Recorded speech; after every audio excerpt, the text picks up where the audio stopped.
Guys, कैसे हैं आप लोग। उम्मीद है आप लोग फिट होंगे, ज़बरदस्त होंगे, मज़े में होंगे, बढ़िया होंगे और बढ़िया तरीके से हमारे रिएक्शंस को एंजॉय कर रहे हैं। मेरा नाम है तलहा। तो गाइस आज जिन शॉर्ट्स पे रिएक्ट करने वाले हैं, बल्कि कल इसके पार्ट नंबर 1 पे रिएक्ट किया था, अच्छा पार्ट नंबर 2 लेकर आ चुके। ये बलराम जी से रिलेटेड शॉर्ट्स थी मोहसिन भाई के।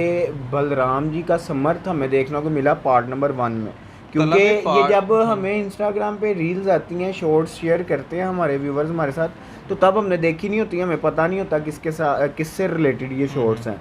लेकिन फिर इसलिए मैंने इसका title Hinduism mix powerful shorts दिया था। लेकिन ये बलराम जी से रिलेटेड, उनके समर्थ से रिलेटेड पार्ट 1 तो उन्हीं से रिलेटेड ही गया। अब देखना ये है तलहा भाई के पार्ट नंबर 2 किस चीज़ से रिलेटेड जाने वाला है, या उसी को लेगेसी को कंटिन्यू किया जा रहा है। तो ये जानने के लिए चलते हैं वीडियो की तरफ और देते हैं रिएक्शन, एंड पे करेंगे डिस्कस।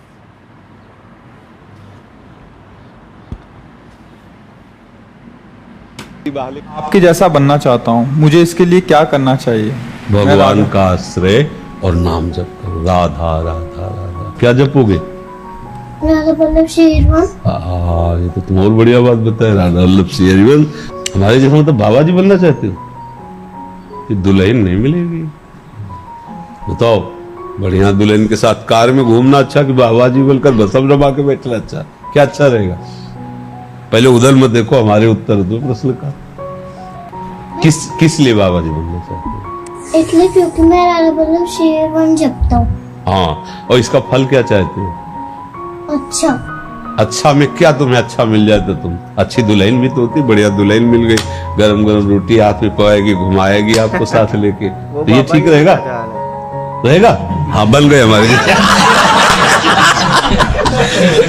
ला पहला वाला।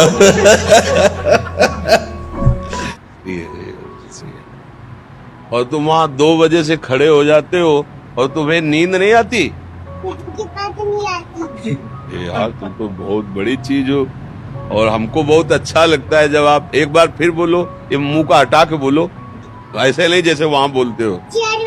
और वो आवाज नहीं आई। श्री हर वंश ऐसे बोलो। लो इसे एक माला फैलाओ। तुम नाम जप करते हो? यार तुम्हारी बात तो बहुत जोर की है यार। तुम कैसे भगत हो, हर बात में श्री जी की कृपा धन्य है। तो ये इसमें खुशबू तो है ले यार। प्लास्टिक के है क्या? प्लास्टिक। चलो वृंदावन के फूल लाओ, घर में अपने एक रायबेल गमले में लगाओ, उसमें जो फूल हो खिलाना, हम श्री जी तक पहुंचाएंगे। ठीक है, थोड़ी देर बैठ जाओ आप। कृष्ण कृष्ण करता था, सुनते ही नहीं थे। मैं कृष्ण कृष्ण करता सुनते ही नहीं तो बड़ा रोता था। ठाकुर जी हमारे घर पे हैं, ये मेरी धर्मपत्नी है, तो मैं उनको कहता था ठाकुर जी देखो, मैं तो आपके नाम जपता हूँ, मैं तो आपके ही आश्रित हूँ, तो अब आप क्या करें? सुनते ही नहीं थे। फिर आप मिले, फिर राधा रानी मिल गई। फिर मैंने राधा जी से कहा मैं तो बड़ा पापी हूँ, ये सुनते नहीं, आप देख लो। आज 2 दिन लगे मेरे को, और फर्श से हर्ष को उठा दिया सारा खेल। और अब ऐसी कृपा है महाराज जी की मैं श्री जी के चरणों में ये शूटिंग कर रहा हूँ। बरसाना में मैं शूटिंग करता हूँ, 4-5 महीने से वहीं पे शूटिंग कर रहे हैं। मैं बहुत जगह फंस जाता हूँ। मुझे राधा राम नाम पे ऐसा इतना विश्वास हो गया है, जैसे आप बोलते ठसक। मैं बोलता हूँ, मैं कहीं भी फंसता हूँ, किसी भी चरित्र में कुछ भी दिखाने दर्शाने में कुछ त्रुटि हो जाती है तो मैं माफी मांगता हूँ। और अब मैं कहता हूँ, मैंने अपनी कंपनी का नाम भी रखा है राधा मैजिक टेलीफिल्म्स, क्योंकि जादू ही हुआ है महाराज जी। इसका नाम ही रख दिया मैं राधा मैजिक, राधा का जादू है।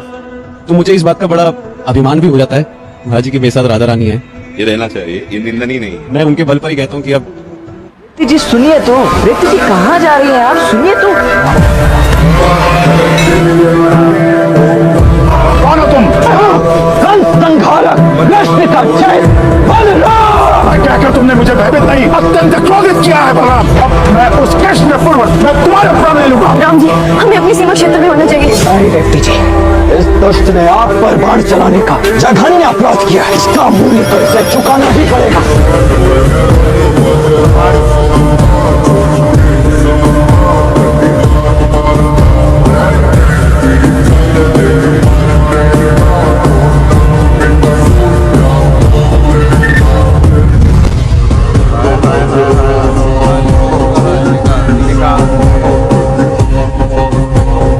सीखा मैंने चक्रव्यूह को तोड़ना, क्षत्रियों का वंश था ना, सीखा रथ को मोड़ना।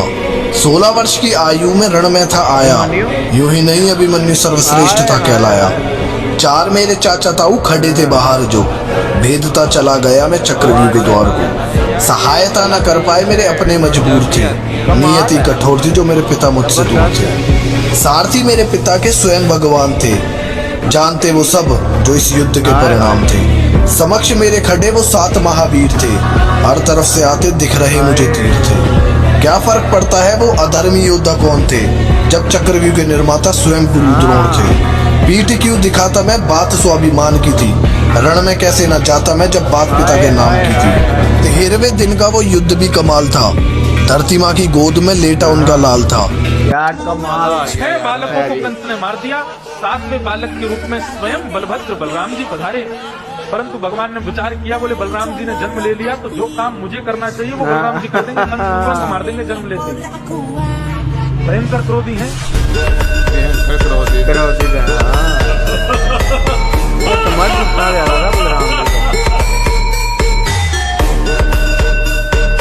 पृथ्वी पर ऐसी कोई भी सेना नहीं है बाणासुर जो श्री कृष्ण का सामना कर सके।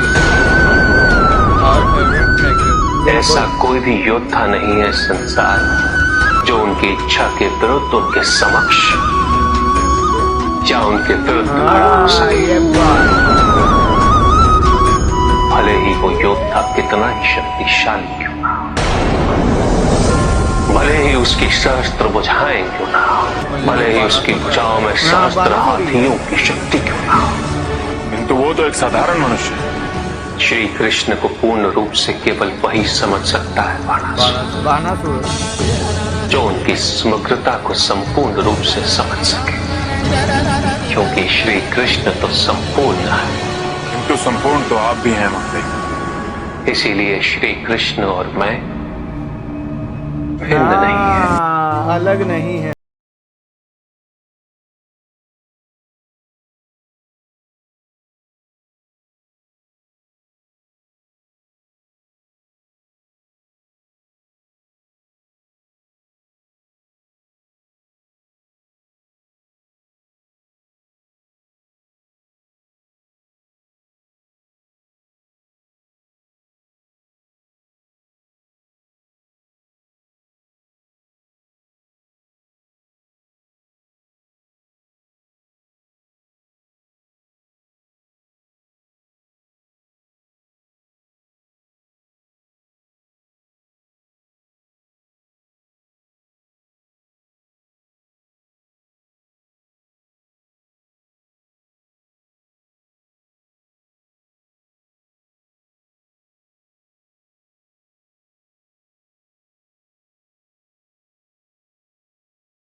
के आगे आगे चलते हैं और पीछे पीछे भगवान शंकर त्रिशूल लेकर चलते हैं। पामे पाशधरा प्रयाति वरुणो, और वरुण अपने नागपाश को लेकर बाएं तरफ से चलते हैं, और वज्री हरिर दक्षिणे, और इंद्र अपना वज्र लेकर के दाहिने तरफ चलता है। जो आनंद में निमग्न होकर किशोरी जी का ध्यान करते हुए राधे नाम लेकर चलता है, वो कुछ सोचे ना अपने लिए, ये सब रक्षा करेंगे उसकी चारों ओर से। इतनी महत्ता है राधे नाम की। अरे प्रसन्न मेरी वीरता से धरती आसमान थे, होने वाले अधर्म से वो भी तो अनजान थे। घेरा 7 महारथियों ने जो कहते खुद को शूर थे, अरे नियति कठोर थी मेरे पिता मुझसे दूर थे। मेरी वीरता की वजह से ही संकट में मेरे प्राण थे, एक साथ मुझ पर चलाए सबने बाण थे। है दुख तो इस बात का, धर्म ज्ञाता सारे मौन थे, वहीं पे अंगराज थे और वहीं गुरु द्रोण थे। पूछता हूँ उन वीरों से मैं, तुम काहे के शक्तिमान थे, छल और अधर्म से जो तुमने छीने मेरे प्राण थे। रोया था गगन भी तब अश्रुओं से भरा, गंगा माँ का नीर था, धरती माँ के आंचल में मृत मेरा शरीर था। जब जिक्र हो अंगराज का तो भ्रिकुटी तन जाती है, याद हिंदू इतिहास के काले दिन की हो आती है। मैंने इसे लाख कहा कि द्रौपदी तुम्हें बहुत चाहती है, परंतु यही घबराई जा रही थी। भैया तनिक भगवान से भी डरा करिए। किससे डरूं? ओ भगवान से। तू कहती है तो डर लेता हूँ, परंतु तू मत घबरा, द्रौपदी तुझे बहुत प्यार देगी। मैं कब घबरा रही थी? दीदी से झगड़ा करवाएंगे आप?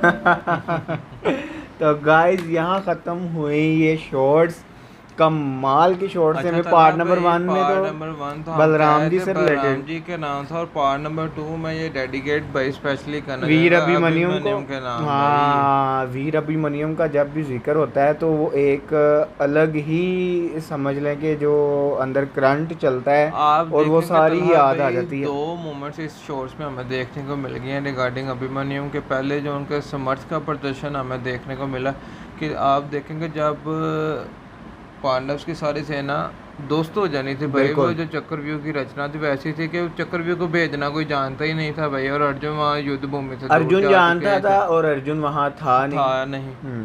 आप देखें कि अभिमन्यु को इस बात का पता था कि मुझे चक्रव्यूह भेजना जरूर आता, पर लेकिन मैं वहाँ से निकलना नहीं आ पाऊंगा, पर मैं अगर भेज दूं इसे तो मेरी सेना अंदर दाखिल हो जाएगी तो हमारा विनाश होना। यही तो उनका प्लान था ना, उन्होंने ये चक्रव्यूह ही ऐसा बनाया हुआ था कि अभिमन्यु रह गया वो ही इसको भेदेगा, और जैसे ही वो भेदेगा साथ ही हम चक्कर बंद कर देंगे, आगे किसी को भेजना आता ही नहीं है चक्रव्यूह।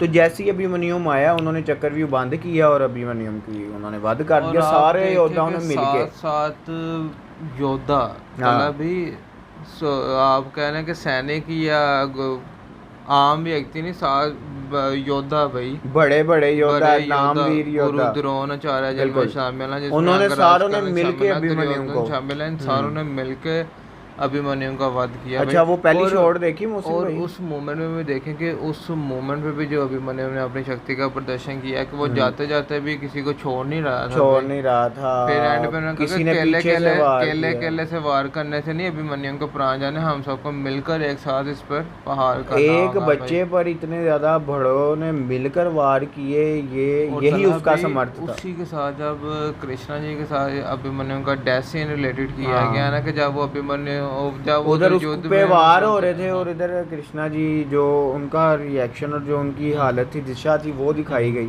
तो शॉर्ट नंबर 1 की बात करें जो बानासुर से रिलेटेड है, जो कि हम सीरीज़ पे भी जिस पे रिएक्ट कर रहे हैं मोहसिन भाई, वो बड़ी कमाल की शॉर्ट थी कि शिव जी बानासुर को कह रहे हैं, वो उनसे पूछने आया कि ये कृष्णा कौन है जो आप इतना डरा रहे हैं। उन्होंने कहा कि तुम्हारी 7-8 क्या तुम्हारी 1000 भुजाएं भी निकले, तुम तब भी नहीं उनका मुकाबला कर सकते। उन्होंने कहा उनका मुकाबला मैं नहीं कर सकता। और आप देखेंगे उन्होंने कहा कि तब तक तुम उनके समक्ष भी नहीं आ सकते जब तक वो खुद ना चाहे, जब तक वो तुम्हें खुद ना अपने सामने लाना चाहे तब तक तुम उनके सामने भी नहीं जा सकते। तो गाइस बड़ी ही कमाल की शॉर्ट्स थी, जिसने भी हमें ये सेंड की हैं उनके लिए थैंक्स, और वो हमारी ये शॉर्ट्स पे रिएक्ट देख भी रहे होंगे। गाइस जैसा कि आपको बताया भी है कि इसी सीरीज़ पे हम रिएक्ट भी कर रहे हैं, तो अगर आप सीरीज़ पे हमारा रिएक्शन देखना चाहते हैं तो दूसरे चैनल पे हमारा सीरीज़ पे रिएक्शन डेली बेसिस पे आ भी, और वहाँ टॉपिक और चैप्टर ही बानासुर का चल रहा है। तो गाइस मिलते हैं नेक्स्ट वीडियो नेक्स्ट पार्ट के साथ। Love you.